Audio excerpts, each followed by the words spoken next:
आगे बढ़ते हैं। अजमेर डिस्कॉम में ये कैसी पोल है? अधीक्षण अभियंता के खिलाफ चार्जशीट देने के निर्देश अटके तो एमडी केपी वर्मा ने लापरवाही बरतने पर दिए थे चार्जशीट के निर्देश। अधीक्षण अभियंता दिनेश सिंह को चार्जशीट के निर्देश दिए थे।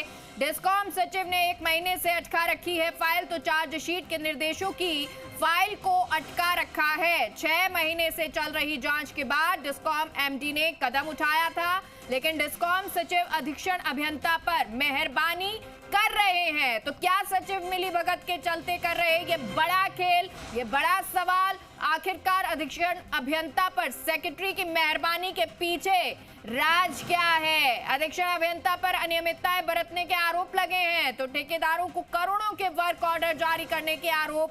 डिस्कॉम एमडी केपी वर्मा क्यों नहीं करवा पा रहे निर्देशों की पालना, ये भी बड़ा सवाल। तो अपने ही निर्देशों की पालना करवाने में वो बेबस साबित क्यों हो रहे हैं? ऐसे तमाम सवाल जी राजस्थान पूछ रहा है, ऐसे तमाम सवाल उठाए जा रहे हैं, और वो इसलिए क्योंकि अजमेर डिस्कॉम में ये पोल नजर आ रही है। अधीक्षण अभियंता के खिलाफ चार्जशीट देने के निर्देश अटके तो एमडी केपी वर्मा ने लापरवाही बरतने पर चार्जशीट के निर्देश दिए थे। अधीक्षण अभियंता दिनेश सिंह को चार्जशीट के निर्देश दे दिए थे। और सहयोगी राम सिंह राजावत हमारे साथ फोन लाइन पर जुड़ गए। राम सिंह, निर्देश दिए गए उसके बाद भी फाइल को 1 महीने अटका रखा है, ऐसी क्या बेबसी है कि अपने ही जो निर्देश दिए हैं उनको नहीं पालना करवाई जा पा रही? देखिए, अजमेर डिस्कॉम में हालात विकट हैं और एमडी ने बाकायदा अनियमितता बरतने के मामले में चार्जशीट देने का जो निर्देश दिया है, और अधीक्षण अभियंता ने मिलीभगत से अभी तक उनको नहीं मिल पाया, चार्जशीट नहीं मिल पाई, मिलीभगत करके रुकवा दी फाइल।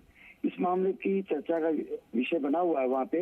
आगे देखिए, अभी अजमेर डिस्कॉम में न तो एमडी है, डायरेक्टर फाइनेंस और टेक्निकल डायरेक्टर भी नहीं है, सभी को कार्यवाहक का चार्ज दे रखा है। इसी वजह से वहाँ पे ये हालात हैं, और अनियमितता बरतने वाले अफसरों की हौसला बढ़ रहा है, गड़बड़ियां करने वाले अधिकारियों का हौसला बढ़ रहा है, क्योंकि तय समय पे कार्रवाई नहीं हो पा रही। बिल्कुल राम सिंह, फिर सवाल तो ये उठता है ना कि अधीक्षण अभियंता पर सेक्रेटरी की मेहरबानी के पीछे राज क्या है, क्या वजह है?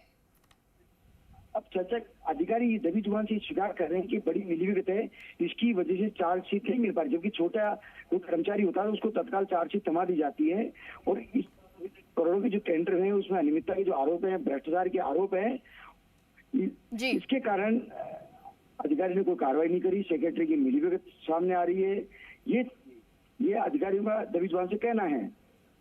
राम सिंह, क्या ये भी कह सकते हैं कि सचिव की मिलीभगत के चलते ये बड़ा खेल चल रहा है? बिल्कुल, आप देख रहे 6 महीने से जांच चल रही थी, जांच के बाद में ये चार्जशीट देने के एमडी ने निर्देश दिए थे। इसके बावजूद 1 महीने से सेक्रेटरी ने फाइल रोक रखी, अटका रखी है, उसको डिस्पोजल भी नहीं किया। इससे साफ साफ संदेश जा रहा है कि कहीं न कहीं कोई मिलीभगत है, अन्यथा एमडी के निर्देशों की पालना होनी चाहिए, चार्जशीट मिलनी चाहिए।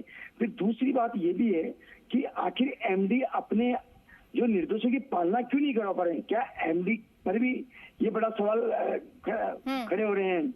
एमडी पर भी आखिर एमडी अपने आदेशों की पालना क्यों नहीं करवा रहे हैं? ये भी एक बड़ा सवाल है।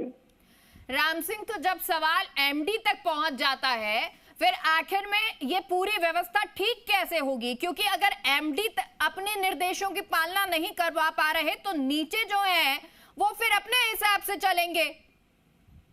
यही मैसेज जा रहा है, गलत मैसेज जा रहा है कि जब जो अनियमितता बरतने वाले अधिकारी हैं उनको कार्रवाई नहीं हो पा रही, इसके कारण ही नीचे के अधिकारी में गलत मैसेज जा रहा है। हालांकि कई जागरूक लोगों ने, कई संगठनों ने बाकायदा सीएमडी से इसकी शिकायत की है कि इस तरह का मामला है और कोई कार्रवाई नहीं हो पा रही। हो सकता है सीएमडी के सामने ये मामला ध्यान में आते ही चार्जशीट का रास्ता साफ हो और ऐसे अफसर पर कार्रवाई हो सकती है, गाज भी गिर सकती है।